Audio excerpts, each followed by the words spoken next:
So Vishwanath was trying to solve this dilemma, and he was so desperate and so mad that he gave up all eating and took a vow. Unless I can solve this mystery of why how is there 24 and a half moons on the body of Krishna represented, and these 24 and a half syllables, aksharas, are in the Kam Gayatri, I'll die.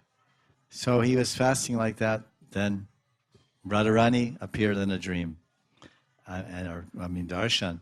And she said, listen, maybe dream, whatever, for him, it's all jagrata, it's all waking state.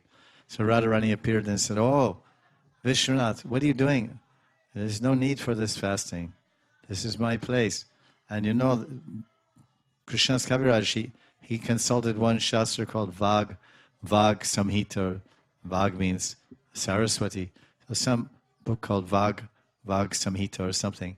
And in there it explains that what these 24 and a half moons are on Krishna's body. So the half moon is the Ardha Chandra tilak on Krishna's forehead. So that's the half moon.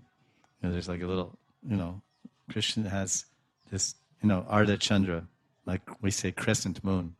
So why give up your life? It's not a problem. So